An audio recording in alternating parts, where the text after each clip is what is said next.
வணக்கம்.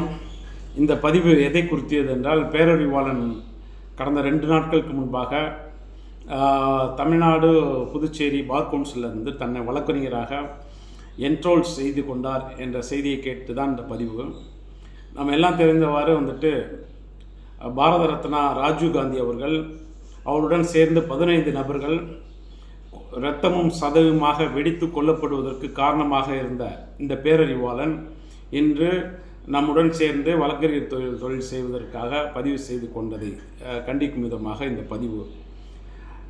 அதாவது இன்றைக்கி நாம் பார் கவுன்சிலில் என்ரோல் பண்ணணும், இல்லை ஏற்கனவே என்ரோல் பண்ண ஒரு வழக்கறிஞர் மீது ஏதாவது ஒரு சாதாரண குற்றம், ஒரு 75 என்று சொல்லக்கூடிய குற்றம், அல்லது வாடகைதாரருக்கும் ஓனருக்கும் உள்ள குற்றத்தில் அட்வொகேட் இன்வால்வ்டு அப்படின்னா, இன்றைக்கி பார் கவுன்சிலில் போயிட்டு நம்மளை சஸ்பெண்ட் பண்ணி இதை முடிச்சுட்டு வாங்க அப்படின்னு சொல்லக்கூடிய சூழ்நிலையில் இன்றைக்கி இவ்வளோ பெரிய ஒரு குற்ற பின்னணி கொண்ட பேரறிவாளனை எந்த ஒரு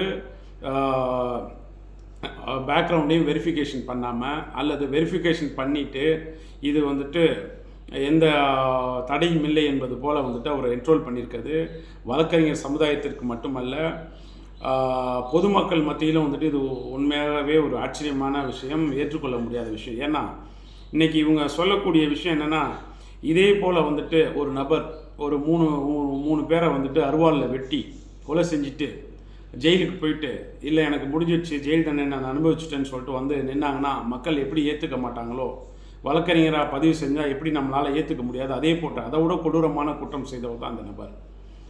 நம்ம ஒரு விஷயம் மட்டும் கண்டத்தில் கொண்டிருக்கணும், என்னென்னா சுப்ரீம் கோர்ட் இவரை நிரபராதி என்று விடுதலை செய்யவில்லை. ஆனால் அதே வேளையில் இவரும் அந்த கூட்டு சதியில் கலந்து கொண்டார்.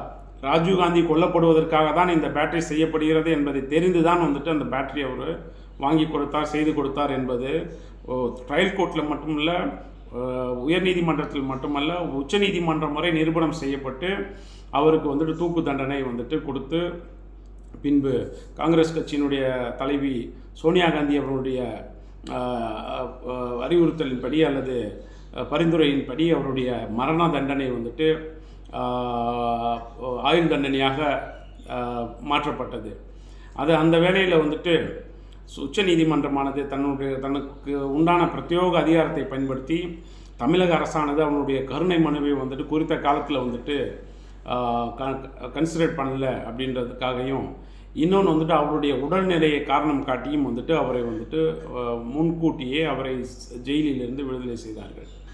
ஆனால் அதே நேரத்தில் இன்று சட்டப்பிரிவு 24A பயன்படுத்தி கொண்டு என்ன சொல்கிறாங்க அப்படின்னு கேட்டால், அவர் ரிலீஸ் ஆகி 2 வருஷம் ஆச்சு, அதனால் ஆட்டோமேட்டிக்காக அவர் என்ரோல் பண்ணுறதுக்கு எல்லா அதிகாரமும் இருக்குது அப்படின்னு சொல்கிறாங்க.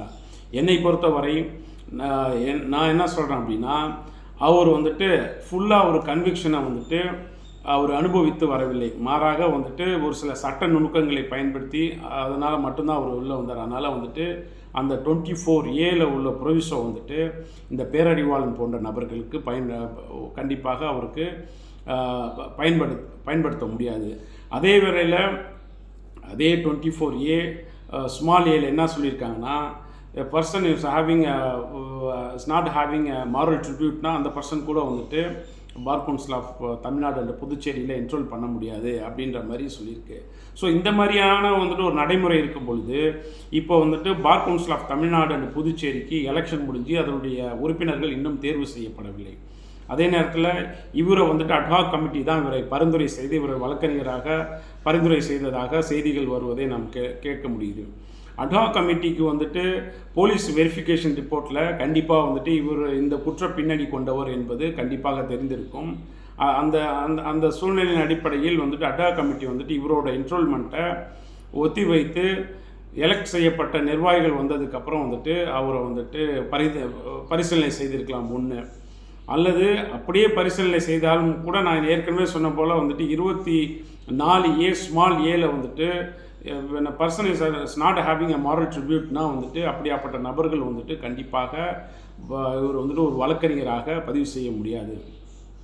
இப்படியாப்பட்ட ஒரு நபர் தன்னை வழக்கறிஞராக பதிவு செய்து கொண்டார் என்ற செய்தி பொதுமக்கள் மத்தியில் அது அடையும் பொழுது என்ன ஆகும்னா, ஸோ எந்த குற்றம் பண்ணாலும் நம்ம வந்துட்டு ஒரு வழக்கறிஞராக இருந்து, அதாவது கருப்பு போர்வைக்குள் ஒளிந்து கொள்ளலாம் என்பது போன்ற ஒரு மாயையை, ஒரு தோற்றத்தை உருவாக்கும். அப்போ இது வந்துட்டு வழக்கறிஞர்கள் மீது மக்கள் மத்தியில் உள்ள ஒரு செல்வாக்கை, ஒரு நன்னடத்தையை வந்துட்டு குலைப்பதாக அமையும்.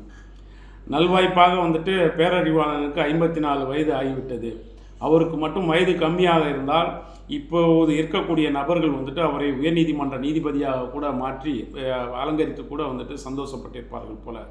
அப்படிப்பட்ட சூழ்நிலையில் இப்படிப்பட்ட நபர் வந்துட்டு அவர் பிஎல் படிக்கட்டும், அதில் மாற்று கருத்து இல்லை, சட்டம் எல்லாம் தெரிஞ்சுக்க வேணும், அது அடிப்படை உரிமை. ஆனால் அதே வேளையில் வந்துட்டு ஒரு ஒழுங்கு, ஒரு ஒரு பேசிக்கான வந்துட்டு ஒரு குவாலிஃபிகேஷன், அதாவது நன்னடத்தை இருக்க வேண்டிய ஒரு நபர் ஒரு வழக்கறிஞராக தொழில் செய்ய வேண்டுமென்றால் ஒரு நன்னடத்தை வேணும். அப்படிப்பட்ட நன்னடத்தை எதுவுமே இல்லாத நபர் உன்னையும் என்னையும் போல் வந்துட்டு கோட்டு கவுன் போட்டு நாளைக்கு நம்ம பக்கத்தில் வந்து நிற்கிறாருன்னா இவர் எப்படி வந்துட்டு மற்றவர்களுக்கு நீதி வாங்கி கொடுக்க முடியும்? எனவே இந்த அட்ஹாக் கமிட்டி என்று சொல்லக்கூடிய யார் வந்துட்டு இவருடைய மனுவை பரிசீலனை செய்தார்களோ, யார் ஏற்றுக்கொண்டார்களோ அவர் கண்டிப்பாக இதற்காக வருந்த வேண்டும். Bar council of Tamil Nadu and Puducherry கண்டிப்பாக இவரை வந்துட்டு பார் கவுன்சில் ரோலிருந்து இவரை ரிமூவ் பண்ணி இவரை வந்துட்டு வழக்கறிஞராக ப்ராக்டிஸ் செய்ய விடக்கூடாது என்பதுதான் என்னை போன்ற வழக்கறிஞர்களின் கோரிக்கை. இது நான் வந்துட்டு ஏதோ வந்துட்டு கட்சியின் அடிப்படையில் மட்டும் சொல்லவில்லை, மாறாக இது வந்துட்டு தொழில் செய்யக்கூடிய, அதாவது வழக்கறிஞர் தொழில் செய்யக்கூடிய ஒருவரும் இதை வந்துட்டு இப்படியாப்பட்ட நபர் வழக்கறிஞராக ஏதோ ஒரு இன்னசென்ட் மாரி வந்துட்டு வழக்கறிஞராக தொழில் செய்வதை கண்டிப்பாக ஏற்றுக்கொள்ள முடியாது. எனவே bar council of Tamil Nadu and Puducherry கண்டிப்பாக இவருடைய ரோலை வந்துட்டு விலக்கி வைத்து அவரை தொழில் செய்ய விடமாட்டார்கள் என்று நம்புகிறேன். இல்லையே கண்டிப்பாக சட்டப்படியான நடவடிக்கை எடுத்து அவரை இந்த ரோல்லேருந்து ரிமூவ் பண்ணுறதுக்கான ஏற்பாடுகளை செய்வேன் என்பதை இதன் மூலம் தெரிவித்துக் கொள்கிறேன்.